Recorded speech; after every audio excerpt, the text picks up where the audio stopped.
Bonjour YouTube, ça fait très longtemps que je n'ai pas posté une vidéo. Aujourd'hui, on va parler de l'investissement Pokémon en général. Je vais vous montrer un petit peu ma collection pour appuyer mes propos.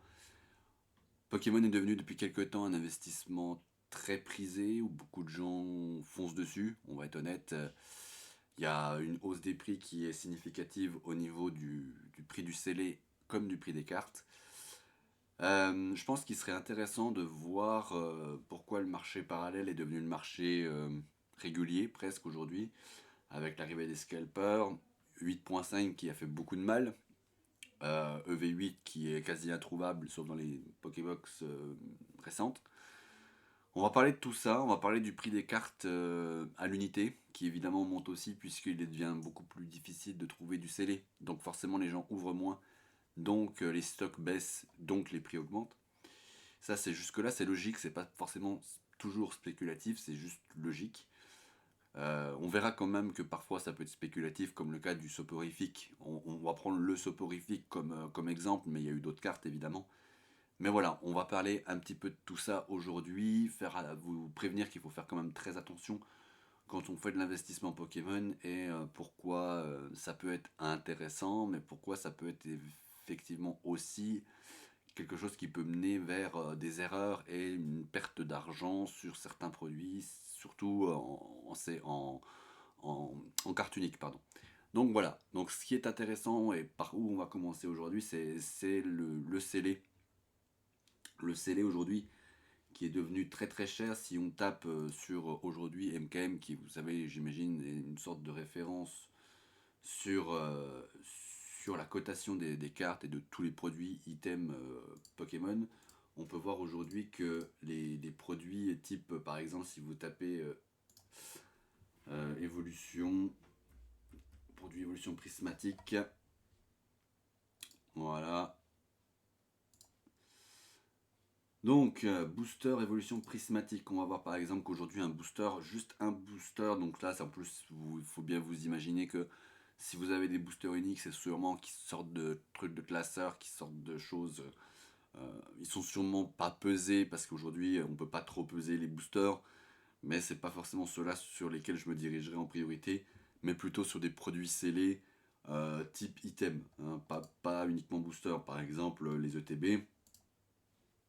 Aujourd'hui, une ETB qui est à 110 euros, 120 euros, parce qu'il faut presque considérer sur CM qu'il y a 10 euros de livraison à chaque fois.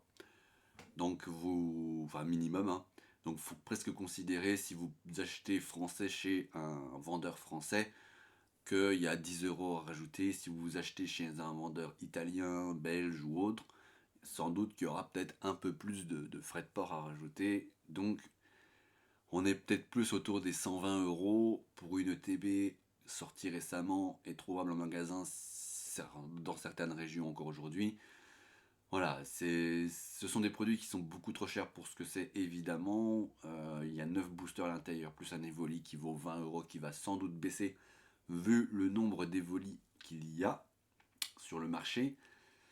Euh, voilà, aujourd'hui, je pense que le scellé, il faut quand même se rendre compte que c'est quelque chose qui vaut très très cher, qui malheureusement, je connais des gens qui collectionnent le scellé, mais vraiment pas en mode scalper, vraiment une collection de produits scellés et qui se retrouvent évidemment à devoir acheter des produits comme ça, très très chers. Par exemple, je peux prendre l'exemple d'un ami qui a dû acheter un- une display de Minitin EV8.5 et il a dû l'acheter plus de 300, je crois, pour quelque chose qui devrait valoir beaucoup moins que ça.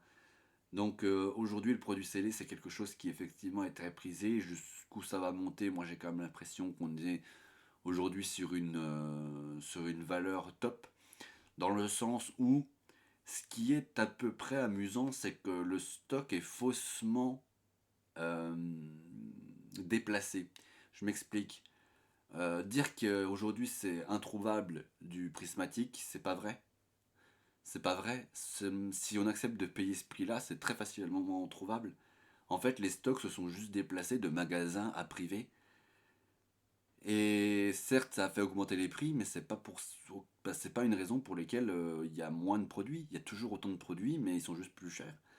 Donc je pense que ces produits-là comme on peut le voir, il y en a beaucoup, hein. Il y en a beaucoup, beaucoup, beaucoup, hein. C'est pas, on n'est pas sur des produits où c'est si rare. C'est juste que on est sur des produits que beaucoup pensent que. Je sais pas s'ils s'imaginent que beaucoup de gens vont mettre 160 € dans une boîte de 9 boosters. Est-ce qu'ils se disent, ah, mais bon, de toute façon, dans 2 ans, 3 ans, les gens. Bah, moi, je vais vous dire, franchement, j'en suis pas si convaincu que ça. Déjà, on peut parler rapidement de l'édition 8.5, si vous voulez, qui pour moi a été une énorme déception, mais l'édition a été une déception, mais c'est pas seulement l'édition, c'est effectivement tout ce qui tourne autour de l'édition qui a été une déception. Euh, le fait que effectivement les scalpers et que ce soit aussi difficile de les trouver à un prix raisonnable, euh, c'est ça qui est dommageable. C'est pas tant le fait de pas en trouver en magasin, c'est le fait de pas en trouver à des prix raisonnables. Euh, Aujourd'hui, une UTB, si vous allez dans un magasin de grande distribution de jouets très classiques qu'on trouve partout, une ETB va valoir pas loin de 70 €. Euh, Si vous regardez le prix parallèle, on est autour des 120 à peu près. Euh, Encore une fois, s'il était facilement trouvable à 60 € comme à l'époque, ou même 55, il faut se souvenir que les ETB, dans certaines éditions, ça valait même, vous pouviez les trouver à 50 €. Aujourd'hui, c'est 70 en magasin, je trouve que c'est beaucoup trop cher pour ce que c'est. Et encore une fois, ce qui a aussi augmenté le nombre de gens qui, comme moi, se sont mis. J'ouvrais les boosters, j'étais parmi ceux qui ouvrent, je regarde pas les boosters en CD, moi personnellement. Et c'est vrai que aujourd'hui, ben, j'achète très très très peu de produits scellés Pokémon pour ouvrir parce que c'est trop cher et que les taux de drop sont trop difficiles. Maintenant, je me suis mis à acheter à l'unité. Donc, bon, pour revenir à l'édition 8.5, pourquoi moi je trouve que c'est une mauvaise édition? Parce qu'en fait, quand vous ouvrez, je ne sais pas vous, mais en gros, si vous n'avez pas d'alternative, bah votre booster, ça sera forcément de la merde. Allez, la Gold Pikachu. Mais bon, encore une fois, vous n'allez pas la trouver tous les 4 boosters, hein. En fait, le problème de cette édition, c'est que vous ouvrez, toutes les full art, c'est des dresseurs, il n'y a pas d'AR. Donc au final, quand la case alternative, il n'y a rien, bah, vous êtes sûr à 99% d'avoir que dalle. Euh, pour moi, je trouve que c'est une édition très décevante. Les alternatives non évolution sont pas dingues. C'est toutes des rééditions de trucs. Rugilune, on l'a eu dans V4, Irfoud, on l'a eu dans V5, Ursaking dans le V6, Gros Mago dans le V4. J'ai plus les autres, un garde de fer ce V4, Pomme de fer ce V4, Terrapago c'était V7. Ouais. Donc, c'est toutes ces choses, même les golds, ils ont refait des golds un petit peu différentes du Pikachu. Putain, Pikachu Gold qui est dans le V8 et 8.5, c'est peut-être un petit peu exagéré. Bon, les évolutions sont très jolies, il n'y a pas de souci. Je trouve que Noctali est très beau, Nefali est très beau, tout ça.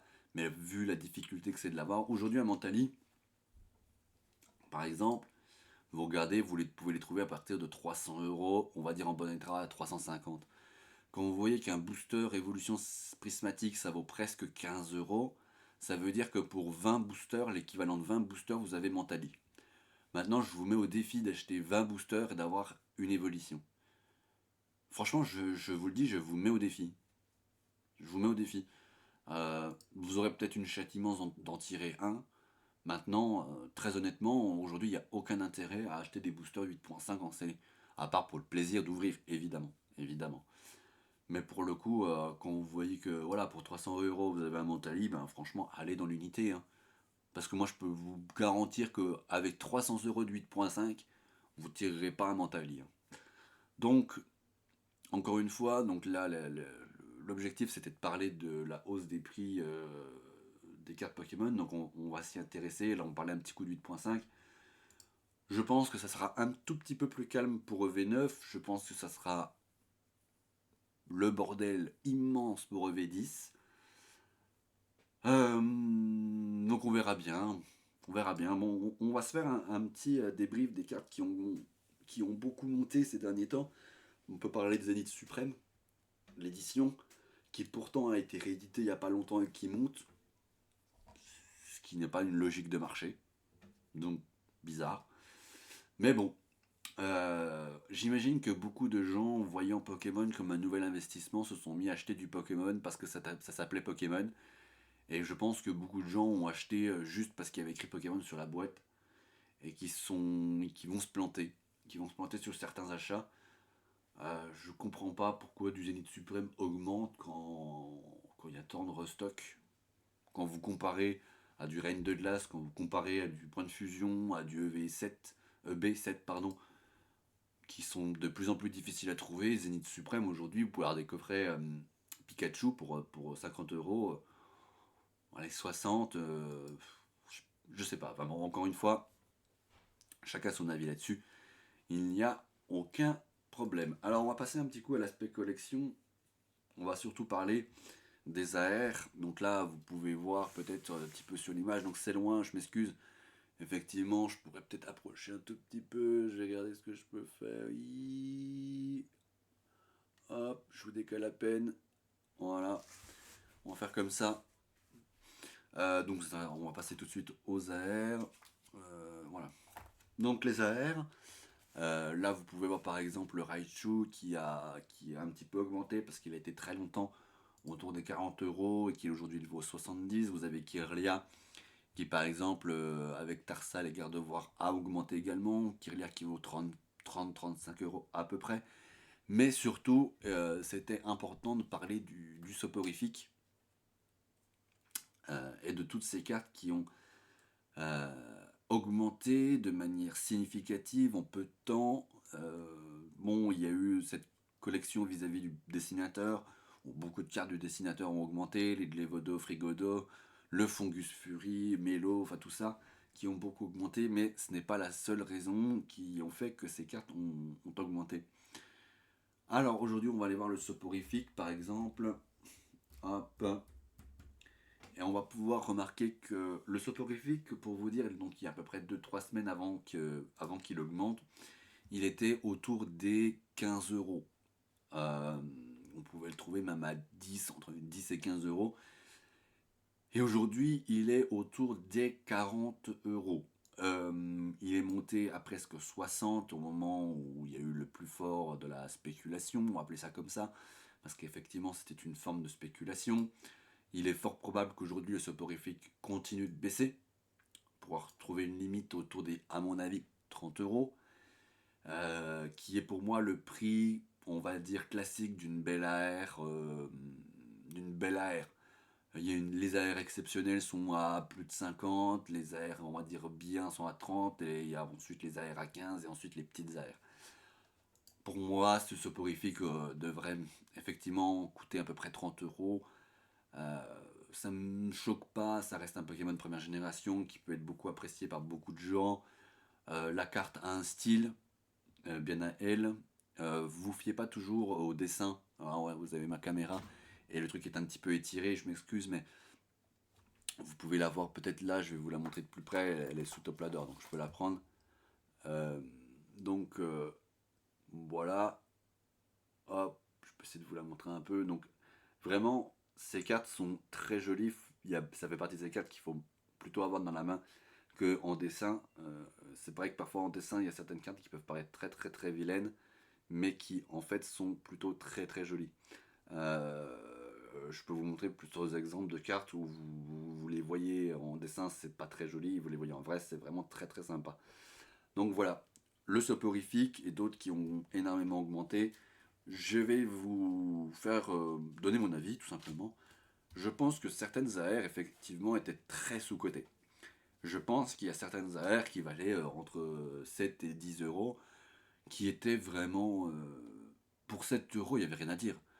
Si on prend une carte qui est quasiment dans le top vente en ce moment sur MKM, j'appelle ça MKM parce que si vous êtes un vieux de la vieille, il faisait du Magic avant de faire toutes sortes de cartes et on appelait ça Magic Card Market, donc MKM à une époque, et c'est pour ça que les vieux de la vieille peuvent appeler ça MKM parce que c'était Magic Card Market, et maintenant ils font tout type, donc vous les appelez CM Card Market, il n'y a pas de souci. Mais si vous voyez que je dis MKM, c'est Card Market, mais voilà, c'est pour ça que voilà, petite explication. Donc on continue, donc là je voulais vous montrer, c'était par exemple le Dracofeu de Origine Perdue, la petite TG que vous connaissez très bien, qui est une carte qui est très classique, que j'ai pas là, que j'ai dans un autre classeur. Je peux vous la montrer aussi, mon classeur est pas très loin. Tac. Hop, je regarde par rapport à la caméra, excusez-moi, hein, j'essaye de faire à chaque fois, c'est pas évident. À mettre le changement de classeur. Vous pouvez voir quelques cartes que j'ai de ma collection en même temps. Donc là voilà. Hop. Donc là, Dracofeu par exemple. Donc cette carte valait il y a, allez, un mois, 3 semaines, peut-être même pas. Cette carte valait à peu près 7 €. Ça reste un Dracofeu, ça reste des cartes qui sont quand même assez recherchées. La pochette est sale, je m'excuse.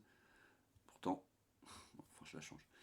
Euh, c'est une carte qui, pour 7 €, c'est un Dracofeu. C'est un Dracofeu version quand même full art. Pour 7 €, il y avait absolument rien à dire. Ce sont des cartes qui sont très belles, qui sont franchement des Pokémon très référencés. Donc à 7 €, c'est des cartes qui, franchement, j'espère que. Moi j'ai eu dans un booster pour le coup, mais si vous achetez des cartes à l'unité, j'espère que ce genre de cartes, vous les avez achetées, tout comme, parce que je peux continuer et vous les avez vus entre-aperçus, ce sont effectivement les Pikachu de Zénith Suprême, les Pikachu de Zénith Suprême et de Origine Perdue, qui aussi ont bien augmenté. Ce sont des cartes comme le Pikachu ici, je pourrais taper sur MKM juste après, on peut même le faire maintenant. Donc ça valait 7 €, vous voyez qu'aujourd'hui c'est autour des 25-30. Ce que je peux vous dire aussi de faire attention, c'est quand vous regardez, de regarder le nombre d'articles disponibles. Donc ça c'est pour toutes les langues. 353, ce n'est pas en français, c'est pour toutes les langues sur Card Market. Donc là en français vous pouvez voir qu'il y a à peu près allez, 25 cartes. Il y a à peu près 25 cartes françaises. C'est pas pour cette raison qu'à 353 ça reste beaucoup de cartes quand même. Ça veut dire que la carte n'est pas très rare. Donc vous pourrez la trouver encore très facilement d'ici 6 mois, 1 an. Maintenant, vous la trouverez certainement à peu près à ce prix-là. Vous l'achèterez plus à 7 €, c'est terminé. C'est terminé. Donc là, on peut regarder pour le Pikachu de GG30. Pikachu GG30 qui valait. Pikachu GG30 qui valait pareil 5 € il y a très très peu de temps. Et c'est une carte qui. Alors, c'est pareil, j'ai toujours pensé que cette carte, qui était pour moi, qui est très jolie, donc que j'ai eu dans un booster aussi, que je n'ai pas acheté à l'unité, euh, bah, pour 5 €, vous aviez quand même une super belle carte. Il n'y avait rien à dire, c'est quand même une carte Pikachu, c'est quand même une référence, beaucoup de gens les recherchent. Donc, bon, pour 5 €, ça faisait vraiment pas cher. Maintenant, je vais être honnête avec vous, 25-30 € pour une carte qui est trouvable à 466 exemplaires, donc en français, on est plus autour d'une trentaine d'exemplaires sur CN, mais c'est une carte très facile à trouver. 30 €, c'est quand même très cher. 15 €, ça serait un prix qui serait pour moi honnête quand on voit la beauté de la carte, le fait que la carte soit recherchée, mais le fait que la carte soit pas rare, pas très rare, fait que on pourrait trouver cette carte normalement, je pense, à un prix plus raisonnable que ce qu'il y a aujourd'hui. Je pense que son prix juste est à peu près à 15 €. Ce qui fait quand même une augmentation au triple par rapport à il y a un mois quand elle valait 5 €. C'est-à-dire que là, on est quand même passé de 5 € à presque 30, ça fait x6. Il y a très peu d'investissement, vous pouvez aller dans n'importe lequel qui fait x6 en un mois, hein. Je vous le dis. Hein. Donc voilà. Le cas du Pikachu Zenith Suprême, la secrète, bon, qui a augmenté quand même bien moindre, elle a augmenté de 15 à 25. Ça reste une augmentation importante, 15 à 25, on est près de 80%. Donc, donc ça reste quand même très très solide. Voilà, il y a beaucoup de cartes de ce type-là qui ont pu augmenter. Il faut faire quand même très attention à certaines cartes. Je vais vous parler par exemple de Yveltal de EV4. Yveltal de EV4 que je dois avoir ici aussi. Dans le classeur. Hop, je repasse sur le classeur. Alors, Yveltal que vous voyez à 40 € à peu près sur CM. c'est une carte qui valait à peu près... pardon, hein, si mon pied de micro est juste à côté, parfois ça bouge un peu. Yveltal qui valait à peu près 15 euros il y a un mois, aujourd'hui qui vaut à peu près 40, voire un peu plus. C'est une très belle carte, il n'y a pas de souci. Franchement, EV4 est une édition qui a été un peu moins ouverte que d'autres, étant donné qu'elle se trouvait entre 3.5 et 4.5, qui sont des éditions très très recherchées, très très bonnes. Donc EV4 est passé un petit peu sous la trappe, ce qui fait que certaines cartes ont pris un peu de cut parce que elles sont pas si simples que ça à trouver. Vous voyez, si on compare aux cartes qu'on a vues avant à 360 exemplaires ou 400, là il n'y en a que entre guillemets 177. Si vous regardez les cartes françaises, il n'y en a que allez, 10-15, quoi, 5, 10, à peu près entre 10 et 15. Nous sommes que sur Card Market. Si nous allons sur eBay, on peut vérifier si vous voulez s'amuser sur eBay. On pourra voir que Yveltal 205. Donc là, nous les avons environ. Donc là, il y a une vente à 3 euros, mais dans 6 jours. Donc là, pour l'instant, c'est en enchère. On verra bien. Mais que les achats immédiats se trouvent bien à peu près à 50 euros hein, sur eBay. Donc c'est une carte qui commence, pour le coup, même à être assez recherchée parce que il n'y a pas tant d'exemplaires que ça quand on regarde que celles-ci sont à partir de là sont en anglais. Hein. Donc on en a parlé à peu près à 50 euros. Et si on regarde les ventes réussies, voilà. Vente réussie en PSA 9, on est à peu près à 60 euros en comptant les frais de port. Donc là, c'est du CCC 10. On n'aura pas le prix éventuellement. 31,50 € en loose. 30 euros. Ça, c'était déjà le 28 février. Donc c'était il y a déjà 2 semaines, vous voyez. Donc en 2 semaines, on est passé de à peu près 30 euros à 50. Même si à 50, elle se vend quand même moins qu'à 30. Donc pour moi, c'est pour ça que je maintiens que certaines cartes redescendront. C'est-à-dire elles sont passées de 15 à 50, elles vont se retrouver à 30, ce qui restera une augmentation de x2 par rapport au prix qu'elle avait quand elle coûtait 15 euros. Ce qui reste un bon investissement si vous les avez achetées quand elles valaient le moins possible. Euh, on peut parler également, par exemple, du Fantominus.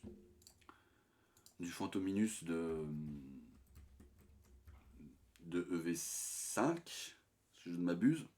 De EV5, c'est tout à fait ça. Qui vaut aujourd'hui à peu près 50 euros, 50-60 euros, qui pareil valait beaucoup moins cher que ça, vous le voyez dans le classeur là. Qui valait quand même beaucoup moins cher que ça. Je peux peut-être déplacer ou réduire un tout petit peu ma caméra, je m'excuse. Tac, hop, truc. Oh bah de toute façon vous voyez, oui, c'est vrai qu'elles sont étirées, donc vous voyez pas grand chose sur le. Donc regardez la carte ici plutôt qu'ici c'est étiré, mais de toute façon vous avez l'essentiel de ce qu'il faut voir. Ce sont surtout les prix. Donc voilà, c'est pas. Vous les voyez les prix, je ne m'abuse. Ouais, normalement vous les voyez. Donc voilà, ce sont 50 euros. Il valait à peu près, il y a 2 semaines, autour des 20 euros. C'est une carte qui, pour moi, alors pour le coup, effectivement, je trouvais qu'à 20 euros, c'était un prix qui était plutôt raisonnable, étant donné que c'est un photominus, donc on va dire série Ectoplasma, sachant qu'il y a Ectoplasma Spectrum sur le dessin, que la carte est très jolie. C'est pareil, si vous l'avez en vrai, je peux vous la montrer quand même en plus, un peu plus détaillée. Si vous la voyez en vrai, franchement, je peux vous dire qu'elle est très très jolie en vrai. Très très jolie. Et que ça vaut le coup, ça valait le coup. Je vais pas dire ça vaut le coup, je vais dire ça valait le coup de mettre. Ah, tiens, je l'ai pas en transparente derrière. Tiens, c'est une erreur que j'ai pas encore changé. Bref, donc voilà, très jolie carte, vraiment, je vous la conseillais. Parce qu'effectivement, une carte à 50 euros aujourd'hui, pas tout le monde peut se permettre de lâcher 50 euros dans une carte qui peut-être n'augmentera plus. Parce que 50 euros pour une AR, ça reste déjà exceptionnel. Il y a des AR qui valent plus cher, évidemment, les Magikarp, les Groudon. Mais c'est déjà 50 euros pour une AR, c'est déjà un prix énorme. Il faut bien le considérer. On peut parler également du Persian de 6.5, qui vaut aujourd'hui entre 70 et 80 euros, qui valait à peu près 35 euros il y a 2-3 semaines, qui est en nombre 276, qui est quand même beaucoup, mais pas exceptionnel non plus.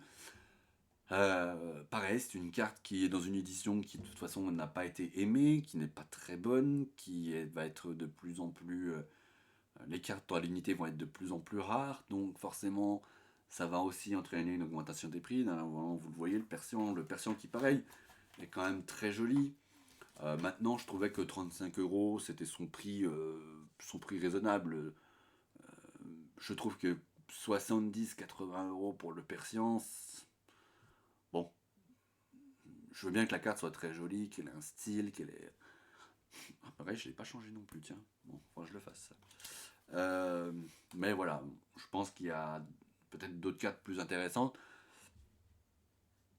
D'ailleurs, une autre carte qui a énormément augmenté, et après on fera une petite conclusion sur, sur le sujet d'aujourd'hui. C'est le Mew GG10. Le Mew GG10 qui aujourd'hui vaut à peu près 40 euros, carte qui valait à peu près 8 euros il y a un mois, disons à peu près un mois, donc qui a augmenté aussi énormément, qui fait partie à peu près de la même collection, du même type que toutes les cartes Dracofeu, Pikachu que je vous ai montré juste avant. Alors c'est pas la même édition, là c'est Zénith Suprême, c'était Origine Perdue, mais dans l'esprit ce sont les anciennes AR2B, bord jaune, qui effectivement c'est pareil, cette carte je peux vous la montrer, pour le coup celle-là je l'ai achetée à 12 euros il n'y a pas si longtemps que ça, avant qu'elle augmente. C'est une carte que je voulais depuis très longtemps et puis je me suis dit bon il serait peut-être temps que je l'achète avant qu'elle vaille trop cher. C'est une carte qui est absolument magnifique, il n'y a aucun problème là-dessus. Une carte qui quand elle valait 8 euros était totalement sous-cotée, ça il n'y a aucun problème. Maintenant, honnêtement, 40 euros pour une carte qui est si peu rare, dans le sens où des AR de cette époque-là, c'est quand même plus simple à trouver que les AR d'aujourd'hui. Et qu'une carte comme ça vale ce prix-là, même si elle est magnifique, ça reste assez cher. Et je pense que le prix, comme pour beaucoup de cartes, a énormément augmenté, va rebaisser un tout petit peu. Et puis on va se stabiliser pour cette carte, je pense, autour des 30 euros, 25-30 euros. Et ça sera un prix tout à fait raisonnable pour cette carte qui méritait peut-être quand même de valoir plus que 8 euros. Maintenant, 40 euros, ça reste une somme qui est énorme pour une carte qui est pas si difficile que ça à trouver. Voilà. Donc, en résumé de cette petite vidéo, on en reparlera dans d'autres vidéos, sur d'autres cartes et sur d'autres sujets, sur l'augmentation des prix, les scalpers et tout ça. Ce qu'il faut savoir, c'est qu'aujourd'hui, effectivement, investir dans Pokémon, ça est devenu quand même très difficile. Et qu'aujourd'hui, moi, personnellement, je suis passé du plaisir d'ouvrir des boosters à acheter des cartes à l'unité parce que, tout simplement, je suis pas pauvre, je ne roule pas sur l'or. Je suis une sorte de classe moyenne. Et que j'ai toujours investi. Avant, il y a eu d'autres investissements que j'ai fait. Ma vie c'est de l'investissement. Mon argent ne dort jamais. Donc, pour le coup, j'ai déjà fait d'autres investissements dans le passé. Aujourd'hui, ce sont les cartes Pokémon. Aussi, c'est passionnel parce que j'avais effectivement 10 ans, même pas, quand Pokémon est sorti. Même pas, hein, j'avais 7 ans, 8 ans. Que j'ai vécu avec les premières générations, la deuxième génération également, donc Lugia, Celebi, etc. Ça reste mon enfance, et puis ça reste, pour moi, c'est ce qui est très important quand vous voulez faire de la collection et de l'investissement et mélanger les deux, c'est qu'il faut qu'il y ait un lien passionnel. Par exemple, je vais vous citer qu'avant les cartes Pokémon, je faisais les Lego. Les Lego qui pour moi étaient une passion aussi. Vous pouvez voir que, enfin, vous pouvez pas voir là tout de suite, mais j'ai des Lego autour de moi. J'ai la Ferrari, le Daytona, qui est assez récente. J'ai le Taj Mahal qui est derrière ma chaise. Vous pouvez pas voir, mais si je me décale à peine, bon, voilà, vous pouvez pas le voir ici, mais j'ai le Taj Mahal. Bref, j'ai acheté des Lego avant d'acheter des cartes Pokémon, mais il faut toujours allier la passion à l'investissement. Il faut que ça vous procure du plaisir en même temps que potentiellement vous procurer de l'argent. Si vous faites ça en n'ayant pas l'aspect passionnel, vous risquez de vous tromper. Le côté passionnel, ça permet aussi de se renseigner, ça permet aussi de savoir ce qu'on fait quand on investit. Pour moi, c'est important, ça a toujours été, je l'ai fait avec... J'étais un passionné d'histoire, c'est comme ça que mes investissements ont commencé, c'est que j'étais un passionné d'histoire, que je voulais des pièces en argent et des pièces en or de personnalités connues de l'histoire, Et ensuite, je suis repassé au Lego, j'ai fait d'autres choses, des livres anciens, j'ai fait plein de choses différentes, je me suis diversifié. Important de se diversifier. Et aujourd'hui, j'en suis aux cartes Pokémon. Et ce que je peux vous dire, c'est que je suis très heureux de temps en temps de regarder mes cartes Pokémon et de me dire, bah je suis content, elles sont jolies, tiens celle-là elle est belle, tiens celle-là vraiment, faire mon petit classement de cartes préférées, etc. Et je pense que c'est important de le faire. Donc voilà. Bon, sur ce, je vous retrouve une prochaine fois pour une prochaine vidéo, on reparlera d'investissement. Je vous souhaite une excellente journée, à bientôt.